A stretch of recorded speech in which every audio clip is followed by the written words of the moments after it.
ceci. Quand il y a beaucoup de paroles, 10 paroles sont des mensonges. 10 autres sont des vérités. Mais si celui qui se tait s'est tu pendant 2 jours, il se trouve que bien des choses vont mal. Oui, la parole vaut mieux que le fait de ne pas parler. Même si tu n'as pas la force, si ta bouche est en bonne santé, tu seras plus fort que celui qui a la force, n'est-ce pas? La parole est bonne. Aucun problème ne peut se régler si la bouche n'a pas parlé. La bouche n'a pas parlé tout à l'heure. La parole est bonne. Aucun problème ne peut se régler si la bouche n'a pas parlé. Lors de la charte du Mandé, il a fallu que les gens s'asseyent pour discuter et trouver effectivement ce qu'on appelle un contrat social, un pacte. La parole est bonne. Aucun problème ne peut se régler si la bouche n'a pas parlé. Le travail finit, mais la parole ne finit jamais. Le désir finit, mais la parole ne finit jamais. Une chose finit, mais la parole ne finit pas. L'homme meurt, mais la parole ne meurt pas. Quand je serai mort, durant 10 ans, tu garderas en toi ma parole. Parce que tu seras vivant. N'est-ce pas? Tu ne pourras pas l'oublier. C'est cela. On a traîné à terre une vieille femme, puis on l'a portée sur les épaules. On lui a demandé ensuite, à quoi penses-tu? Elle répondit, au fait d'avoir été traînée à terre. Oui, si tu as fait du mal à quelqu'un, il ne t'oubliera jamais. Si tu lui as fait du bien, il l'oubliera. Nous sommes en train de faire une pêche collective dans le monde. Personne ne sait quel poisson il va prendre. Tu ne sais pas si tu vas attraper un petit poisson. Tu ne sais pas si tu vas attraper un gros poisson. Nous savons que la parole des vieux se réalise. Et Amadou Ampateba ne disait-il pas, en Afrique, quand un vieillard assis voit plus loin qu'un enfant de 12 ans ou 13 ans, vous savez, maintenant ils sont très grands, ils font 2 mètres. Mais le vieillard, il est assis. Et il voit plus loin que cet enfant qui est grand, qui normalement devrait voir plus loin. C'est une image, tout simplement. C'est tout simplement la sagacité du vieillard, son expertise et son expérience qui font qu'il voit, il ne sait pas avec les yeux, mais avec l'intelligence et le conseil. C'est pourquoi c'est les meilleurs conseillers. On dit, quand un vieillard meurt en Afrique, c'est une bibliothèque qui brûle. Ça veut dire qu'il part avec son savoir. De façon érudite, j'ai un autre philosophe qui a dit que c'est la plus grosse bêtise. Je suis en train de travailler sur ça. Cette citation-là, ça c'est de la philosophie, c'est autre chose. Donc je suis en train de travailler sur soi-disant bêtise. Apparemment, ce n'est pas pertinent. Et moi, j'ai toujours appris que c'était pertinent. Mais il faut écouter effectivement les critiques. Aujourd'hui, hier, j'ai travaillé sur la notion de critique. On disait que les Africains n'aiment pas la critique. Oui, les Africains n'aiment pas la critique. Et pourtant, la critique, elle est constructive. Si c'est critiquer pour critiquer, ce n'est pas bon. Si c'est critiquer pour te revisiter, c'est une très bonne chose. Ça t'amène à t'améliorer, à te corriger pour mieux avancer. Et il est vrai que nos compatriotes n'aiment pas la critique. Critiquer, c'est insulter. Non, c'est critiquer, c'est amener à construire ou reconstruire ou à se repenser. Et je vous ai dit tout à l'heure que nous ne sommes pas parfaits. Nous sommes tous en route. Moi, j'adore écouter Paulette. Paulette adore écouter, etc. J'adore, etc. Les jeunes, j'écoute tout le temps, etc. Quand vous me voyez, comme je le dis, et je manque de modestie, je suis savant dans certains domaines. Mais quand je vais quelque part, je m'agenouille pour apprendre. Voilà. Vous voyez le paradoxe, je peux être savant et modeste. Vous écoutez, j'écoute des enfants, ils disent à leur papa, mais papa, il se met à genoux pour m'écouter. Ah, il est costaud, mais il se met à genoux. Le papa lui dit, papa est très intelligent, il se met en phase avec toi. Ce qu'on appelle en PNL la proclamation neurolinguistique qui te permet tout simplement de bien écouter l'enfant. Et c'est Tonton qui nous apprend qu'un enfant est une personne. Et quand vous avez compris ça, vous avez tout compris. Voilà ce que je veux dire sur la parole d'un sage Malek. J'ai répondu un peu sur ce que Pape dit. Beaucoup opposent le verbe et l'écrit. Beaucoup. Ça dit la parole. Non, ça va pas. C'est fragile. Alors, tout à l'heure, nous avons parlé de la charte Kanfoula. Je vous ai cité Youssouf Tata-Cissé, qui était au Perpétuement. J'ai connu à l'UNESCO et plus tard au Mali, à Guinée. Djibril Tamsir-Niang, que j'ai écouté de son âme. Quand nous avons monté Conakry, capitale mondiale du livre, il y aura presque une dizaine d'années, tout le temps avec lui. Djibril était à Dakar, plus tard à Guinée. Et pour revenir un peu sur le verbe, de façon très simple et encore, l'écrit. Le verbe peut construire comme il peut déconstruire. Dans la charte que j'ai citée avec ses 44 articles, il y a une citation qui dit « Un mensonge qui a duré 40 ans devient une vérité. » Devient une vérité. La parole.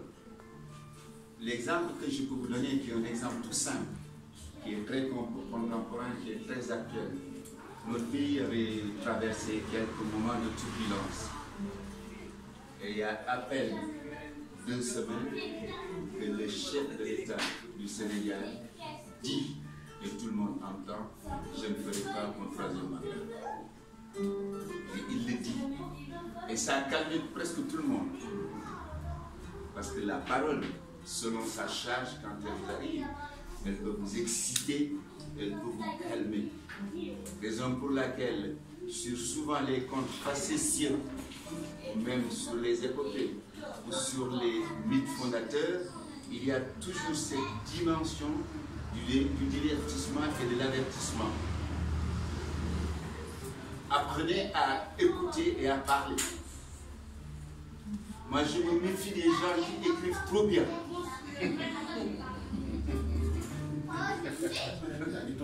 Non, pas du tout. Moi, j'écris. C'est là où c'est beaucoup. Non, mon frère, quand je dis ça, non, mais il y a des mécanismes de l'écriture. Moi, je suis scénario, je suis scénariste. Je ne conserve pas. Je suis sûr que tu écris très bien. Oui, alors les gens le disent, à chaque fois que quelqu'un a mis mes documentaires ou même l'adaptation que j'ai faite, j'ai été le premier à le faire sur l'univers, disons, des Senghor et des Sadji, le concours de moi qui avait gagné. Bref, ce qui me semble important, l'écrit peut être plus mensonger que ce qui est dit. Il y a des protocoles historiques sur nos histoires que les Fédères, les Mangelans et autres ont écrit, excusez-moi le mot, une vraie saloperie sur la vie. Et c'est de l'écrit. Et avant, Ndiaye, déggul wolof. Ndiaye.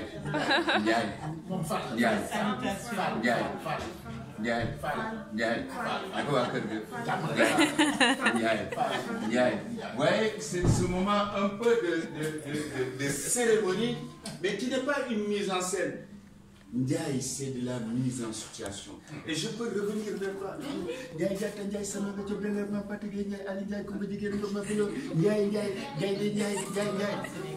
voilà, Ndiaye, c'est le lion, c'est le symbole, etc. Donc, le verbe est ainsi. Il y a des gens qui écrivent bien, mais ma grande, c'est sûrement les poètes. Charles-Pierre Baudelaire. Étranger, qu'aimes-tu le plus au monde? Ton pays, je ne sais sous quelle latitude il est situé. Et dis-moi, homme énigmatique, qu'aimes-tu le plus au monde? L'or, je le hais, ton bois et seigneur. Mais dis-moi, qu'aimes-tu le plus au monde? Ah. Déesse immortelle, la femme, je l'aime, qui voyage à travers les fonds des cieux. Et dis, c'est ma petite sœur, Guadeloupe, mais elle est ici. On est en train de monter un gros projet, on viendra te voir. Guadeloupe, Martinique, Paris, Dakar, elle était à Dakar, ce qu'on appelle un peu la case des Caraïbes. Donc elle est dans une démarche aussi, je ne dirais pas qu'identitaire. Elle est dans une démarche de construction. Et ce que nous avons fait, c'est de mettre à côté le gros cas de Marie-Galante, le Belé de la Martinique et le Lambe du Sénégal. La première fois que le Lambe a atterri à Fort-de-France, moi j'étais souvent dans le bureau de Baba Césaire, à l'époque où il vivait. La première fois, c'est Alain Kidou-Ndiaye-Rose, le maître tambourinaire que Senghor a envoyé dépêcher avec Mamgo Ndiaye 8 heures. Les Martiniquais ont ce qu'on appelle le damier, une forme de lutte. Et le belé est un tambour qui est couché, or que le Lambe est couché. Et c'est comme ça que Césaire et Senghor vont communiquer sur quelque chose. Ma soeur, et le gros cas. Aujourd'hui, il y a une telle médiocrité. Il a parlé du belé, Raison pour laquelle. mais il n'a pas parlé du gros cas. C'est correct, ma soeur, je prononce ton nom collègue. Moi, je suis très malheureux quand je vois ces mégotages, quand je vois ces tables où on pose des verres avec des machins. Je suis très malheureux parce que, bon, il y a une exposition, etc. Je suis resté, quoi, je ne sais pas, à 5 minutes et je suis allé du côté de l'océan. Incroyable! Nous avons ces univers-là qu'on transporte, mais qui s'intercalent. Et c'est intéressant d'avoir une lecture scientifique et technique. Bakary le dit. Et moi, je dis aux enfants, apprenez à parler. Apprenez à parler. Là, je vous parle de Godel. C'est classique, je connais. Tu parles d'étranger. C'est actuel. C'est comme si vous parlez de nous. C'est comme ça. Donc il faut, à mon avis, parce qu'apprendre à parler, c'est aussi apprendre à écrire. Parce que l'art de la parole t'oblige à être dans l'écoute. Et c'est une écoute solennelle. Une écoute solennelle. Et ça, c'est hyper. Quand nous avons monté pour la première fois en Europe le Centre international de la parole, les arts de lycée à Grenoble, Cheville est venu, Vendôme est venu, et nous avions des laboratoires, les gens venaient partout dans le monde. Mais qu'est-ce qui a fait la beauté de ce labo? C'est parce qu'on s'est positionné sur le verbe instruction, avec la formation, etc. Aujourd'hui, je suis un peu malheureux et j'arrête quand je vois un Africain qui arrive, il se positionne, il est bien dans je ne sais pas quoi. L'épaule, viens.